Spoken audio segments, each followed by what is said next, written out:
लेकिन अगर आप वजाइना के आउटर एरिया को अपने थ्रस्ट से टच करते हैं तो वहाँ की फीलिंग अलग होती है, क्योंकि उस हिस्से में सेंसिटिविटी ज़्यादा होती है। और हाँ, यह सब कुछ एक ही बार में नहीं होता, बल्कि धीरे धीरे इंटेंसिटी बढ़ती जाती है। इसके बाद स्टिमुलेशन और ज़्यादा बढ़ता है, और जितना स्टिमुलेशन बढ़ेगा, फीमेल पार्टनर उतनी ही सेटिस्फेक्शन के करीब पहुंचती जाएगी। आपको यह भी समझना ज़रूरी है कि फीमेल एनाटॉमी काफ़ी कॉम्प्लेक्स और खूबसूरती से डिज़ाइन की गई होती है।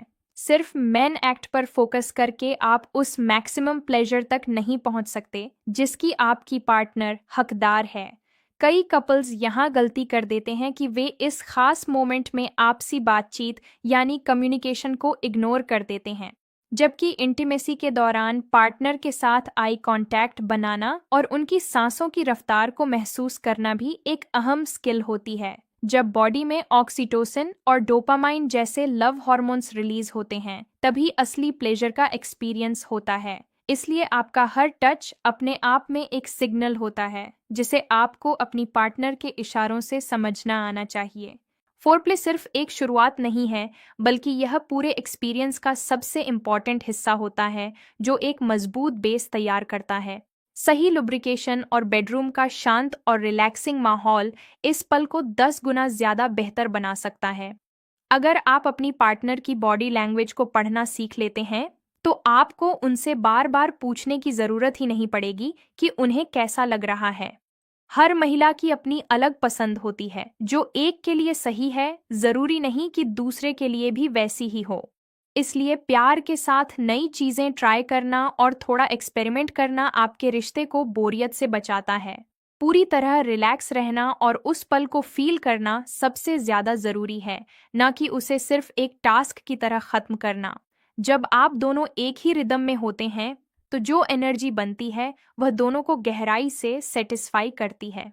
यूनिक पीएच लेवल और उसका हेल्थ इस बात पर भी डिपेंड करता है कि आप कितनी हाइजीन मेंटेन करते हैं। इसलिए हमेशा ध्यान रखें कि इंटीमेसी से पहले और बाद में क्लीनलीनेस का पूरा ख्याल रखा जाए। शुरुआत में नहीं, लेकिन थोड़े मूवमेंट और पेनिट्रेशन के बाद फीमेल पार्टनर को अंदर स्टिमुलेशन फील होना शुरू हो जाता है।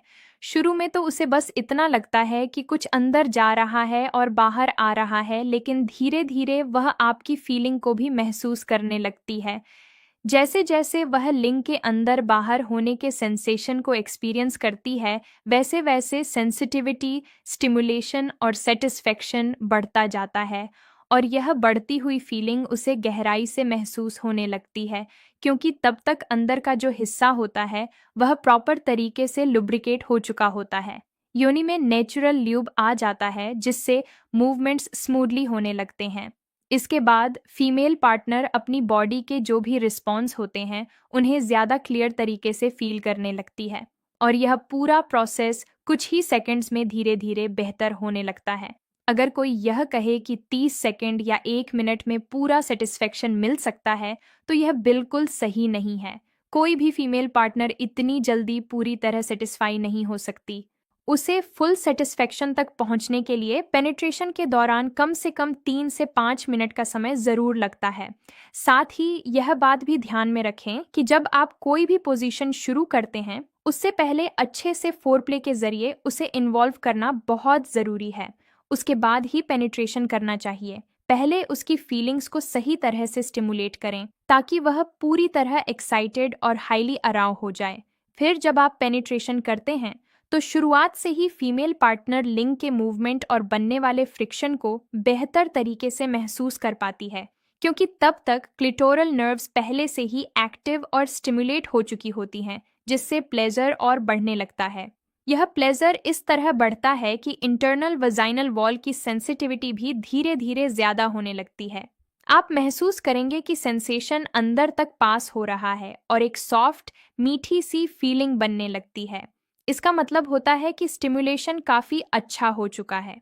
और कई बार जब फ्रिक्शन बाहर की तरफ आता है तो वह कुछ कहती नहीं है, लेकिन अंदर ही अंदर उस एहसास को पूरी तरह महसूस कर रही होती है।